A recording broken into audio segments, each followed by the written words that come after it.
Welcome to the Buddha's Wisdom Podcast. This is Season 2 of the Buddha's Wisdom Podcast, in which we explore the Majjhima Nikaya, the middle discourses of the Buddha. This is the 27th Sutta of the Majjhima Nikaya, the Cūḷahatthipadopama Sutta, which translates as the Shorter Discourse on the Elephant's Footprint. This is a beautiful and profound sutta and one of my personal favourites, which uses the simile of the elephant tracker searching for a great bull elephant in the jungle and comparing it to a seeker trying to find the accomplished one.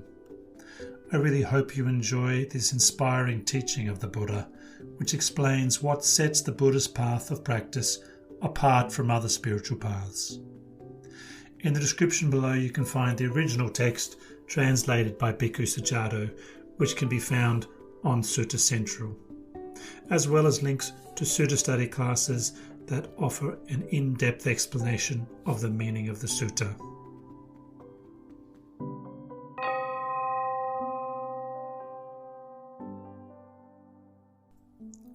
The Cūḷahatthipadopama Sutta, the shorter simile of the elephant's footprint.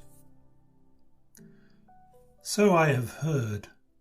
At one time the Buddha was staying near Savatthi in Jeta's Grove, Anathapindika's monastery. Now at that time the Brahmin Janusoni drove out from Savatthi in the middle of the day in an all-white chariot drawn by mares. He saw the wanderer Pilotika coming off in the distance and said to him, "So, Master Vachayana, where are you coming from in the middle of the day?"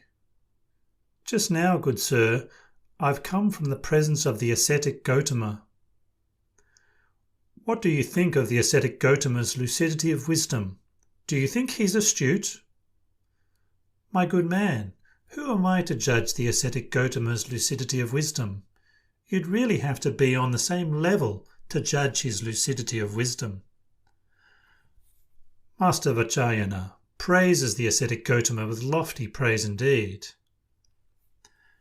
"Who am I to praise the ascetic Gotama? He is praised by the praised as the first among gods and humans." "But for what reason are you so devoted to the ascetic Gotama?" "Suppose that a skilled bull-elephant tracker were to enter a bull-elephant wood. There he'd see a large elephant's footprint, long and broad. He would come to the conclusion, this must be a bull-elephant. In the same way, because I saw 4 footprints of the ascetic Gotama, I came to the conclusion, the Blessed One is fully awakened, the teaching is well explained, the Sangha is practicing well." "What for?" "Firstly, I see some clever aristocrats who are subtle, accomplished in the doctrines of others, hair-splitters.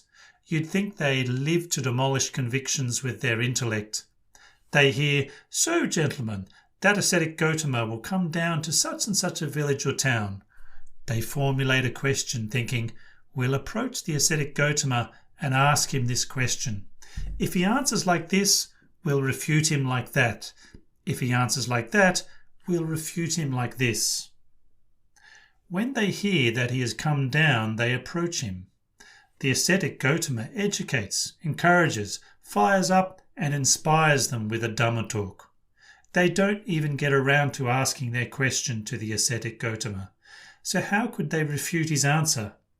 Invariably, they become his disciples. When I saw this first footprint of the ascetic Gotama, I came to the conclusion, the Blessed One is a fully awakened Buddha. The teaching is well explained. The Sangha is practicing well. Furthermore, I see some clever Brahmins, some clever householders. They become his disciples. Furthermore, I see some clever ascetics who are subtle, accomplished in the doctrines of others, hair-splitters. They don't even get around to asking their question to the ascetic Gotama. So how could they refute his answer? Invariably, they ask the ascetic Gotama for the chance to go forth, and he gives them the going forth. Soon after going forth, living withdrawn, diligent, keen and resolute, they realize the supreme end of the spiritual path in this very life. They live having achieved with their own insight the goal for which gentlemen rightly go forth from the lay life to homelessness. They say, "We were almost lost, we almost perished, for we used to claim that we were ascetics, Brahmins and perfect ones, but we were none of these things. But now we really are ascetics, Brahmins and perfected ones." When I saw this fourth footprint of the ascetic Gautama, I came to the conclusion, the Blessed One is a fully awakened Buddha. The teaching is well explained. The Sangha is practicing well. It's because I saw these four footprints of the ascetic Gautama that I came to the conclusion, the Blessed One is a fully awakened Buddha. The teaching is well explained. The Sangha is practicing well. When he had spoken, Janusoni got down from his chariot, arranged his robe over one shoulder, raised his joined palms towards the Buddha, and expressed this heartfelt sentiment 3 times. Homage to that Blessed One, the perfected one, the fully awakened Buddha. Homage to that Blessed One, the perfected one, the fully awakened Buddha. Homage to that Blessed One, the perfected one, the fully awakened Buddha. Hopefully, sometime or other, I'll get to meet Master Gautama and we can have a discussion. Then the Brahmin Janusoni went up to the Buddha and exchanged greetings with him. When the greetings and polite conversation were over, he sat down to one side and informed the Buddha of all he had discussed with the wanderer Pilotaka. When he had spoken, the Buddha said to him, "Brahman, the simile of the elephant's footprint is not yet completed in detail. As to how it is completed in detail, listen and apply your mind well. I will speak." "Yes, sir," Janusoni replied. The Buddha said this: "Suppose a bull-elephant tracker were to enter a bull-elephant wood. There they'd see a large elephant's footprint, long and broad. A skilled bull-elephant tracker does not yet come to the conclusion, this must be a big bull-elephant. Why not? Because in an elephant wood there are dwarf cow elephants with big footprints, and this footprint might be one of theirs. They keep following the track until they see a big footprint, long and broad, and traces high up. A skilled bull-elephant tracker does not yet come to the conclusion, this must be a bull-elephant. Why not? Because in an elephant wood there are tall, lofty cow elephants with big footprints, and this footprint might be one of theirs. They keep following the track until they see a big footprint, long and broad, and traces and tusk marks high up.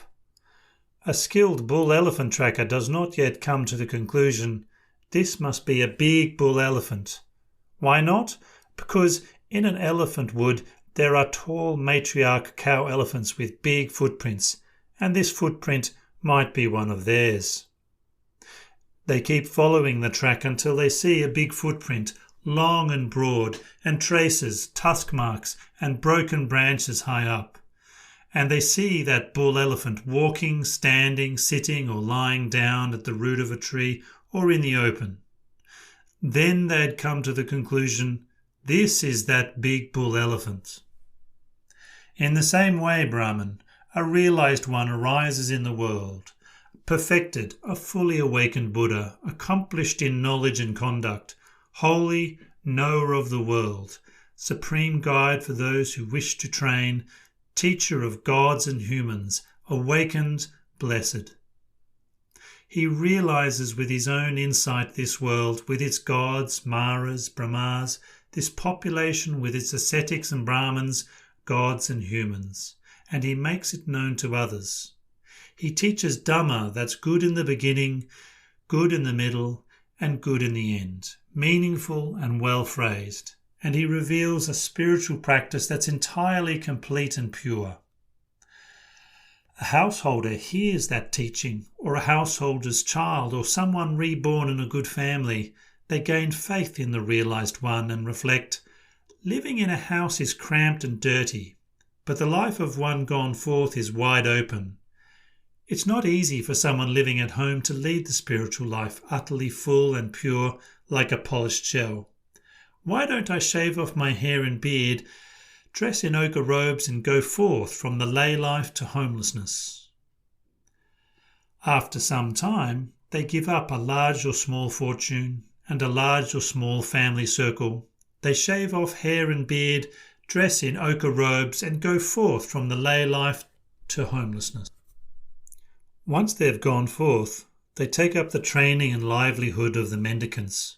They give up killing living creatures, renouncing the rod and the sword. They're scrupulous and kind, living full of compassion for all living beings. They give up stealing. They take only what's given and expect only what's given.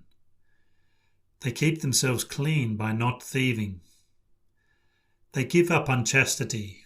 They are celibate, set apart, avoiding the vulgar act of sex.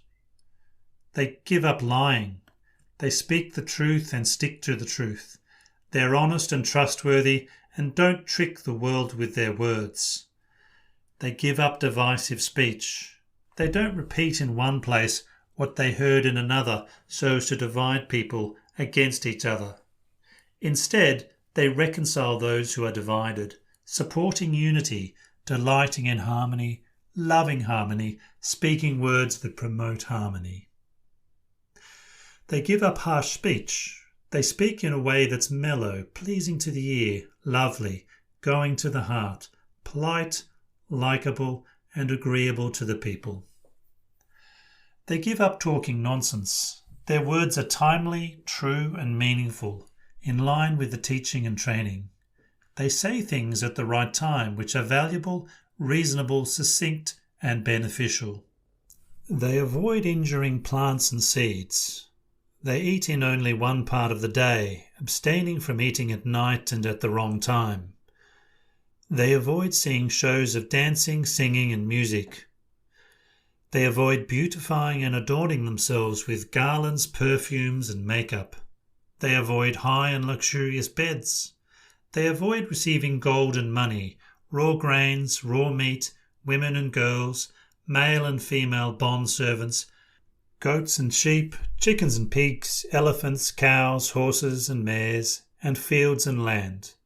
They avoid running errands and messengers, buying and selling, falsifying weights, metals and measures, bribery, fraud, cheating and duplicity, mutilation, murder, abduction, banditry, plunder and violence. They are content with robes to look after the body and alms food to look after the belly. Wherever they go, they set out taking only these things. They're like a bird. Wherever it flies, wings are its only burden.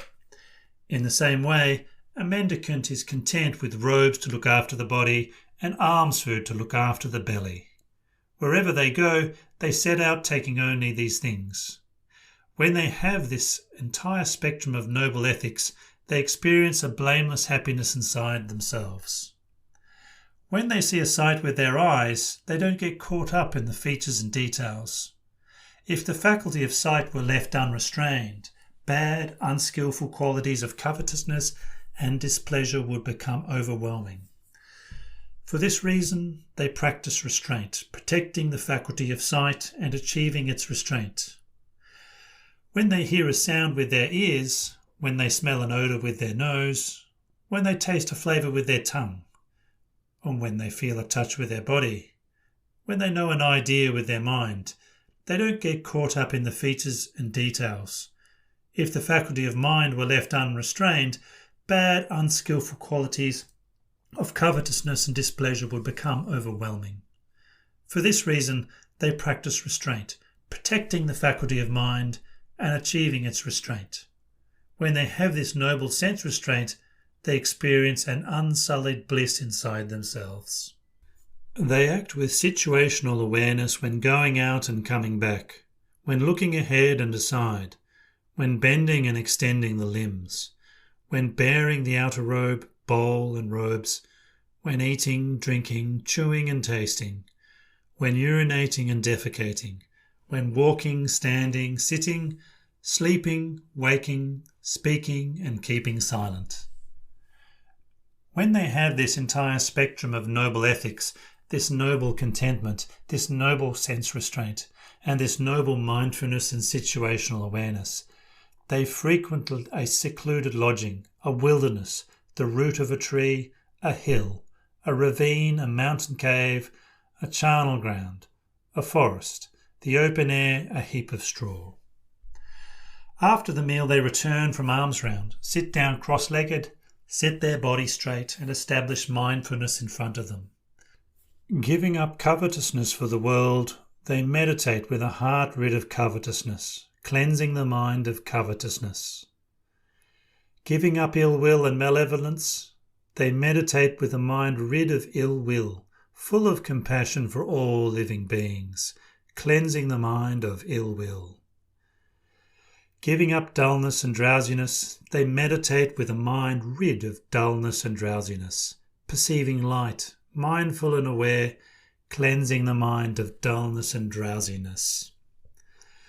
Giving up restlessness and remorse, they meditate without restlessness, their mind peaceful inside, cleansing the mind of restlessness and remorse. Giving up doubt, they meditate having gone beyond doubt, not undecided about the skillful qualities, they cleanse the mind of doubt. They give up these 5 hindrances, corruptions of the heart that weaken wisdom.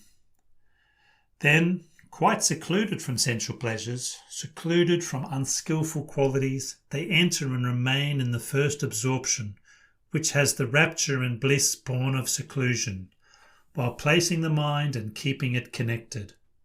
This, Brahman, is what is called a footprint of the realized one, and also a trace of the realized one, and also a mark of the realized one. But a noble disciple does not yet come to the conclusion, the Blessed One is a fully awakened Buddha, the teaching is well explained, the Sangha is practicing well. Furthermore, as the placing of the mind and keeping it connected are stilled, a mendicant enters and remains in the second absorption, which has the rapture and bliss born of immersion, with internal clarity of mind at one, without placing the mind and keeping it connected. This too is what's called a footprint of the realized one. Furthermore, with the fading away of rapture, a mendicant enters and remains in the third absorption, where they meditate with equanimity, mindful and aware, personally experiencing the bliss of which noble ones declare, equanimous and mindful one meditates in bliss. This too is what's called a footprint of the realized one. Furthermore, giving up pleasure and pain and ending former happiness and sadness, a mendicant enters and remains in the fourth absorption, without pleasure or pain, with pure equanimity and mindfulness. This too is what is called a footprint of the realized one.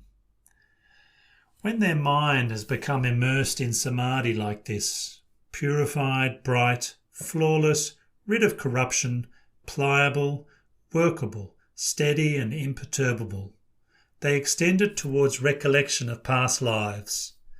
They recollect many kinds of past lives, that is, 1, 2, 3, 4, 5, 10, 20, 30, 40, 50, 100, 1,000, 100,000 rebirths, many eons of the world contracting, many eons of the world expanding, many eons of the world contracting and expanding. They recollect their many kinds of past lives, with features and details. This too is what is called a footprint of the realized one. When their mind has become immersed in samadhi like this, purified, bright, flawless, rid of corruption, pliable, workable, steady and imperturbable, they extend it towards knowledge of the death and rebirth of sentient beings. With clairvoyance that is purified and surpasses the human, they understand how sentient beings are reborn according to their deeds. This is what's called a footprint of the realized one. When their mind has become immersed in samadhi like this, purified, bright, flawless, rid of corruption, pliable, workable, steady and imperturbable, They extend it towards knowledge of the ending of defilements. They truly understand this is suffering. This is the origin of suffering. This is the cessation of suffering. This is the practice that leads to the cessation of suffering. They truly understand these are defilements. This is the origin of defilements. This is the cessation of defilements. This is the practice that leads to the cessation of defilements. This Brahman is what is called a footprint of the realized one, and also a trace of the realized one, and also a mark of the realized one. At this point, a noble disciple has not yet come to a conclusion, but they are coming to the conclusion. The Blessed One is a fully awakened Buddha. The teaching is well explained. The Sangha is practicing well. Knowing and seeing like this, their mind is freed from the defilements of sensuality, desire to be reborn, and ignorance. When they're freed, they know they're freed. They understand rebirth is ended. The spiritual journey has been completed. What had to be done has been done. There is no return to any state of existence.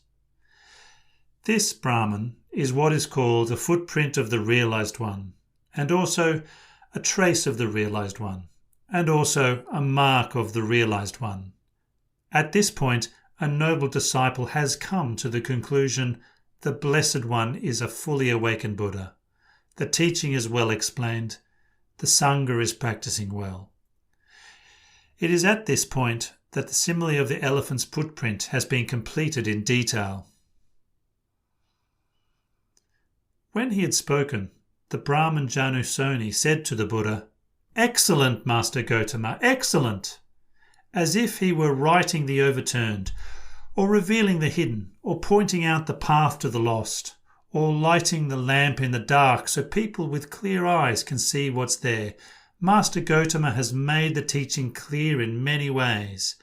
I go for refuge to Master Gotama, to the teaching and to the mendicant Sangha. From this day forth, may Master Gotama remember me as a lay follower who has gone for refuge for life.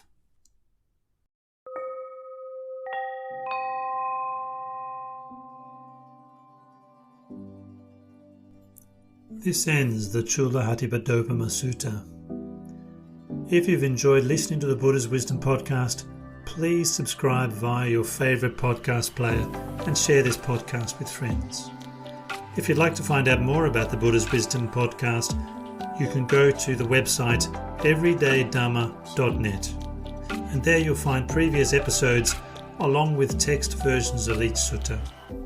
If you'd like to support this free distribution Dhamma project by making a one-off or recurring donation, you can go to www.ko-fi.com/solhanna. There will be a link in the show notes below. Thank you for listening. May you all find happiness and peace.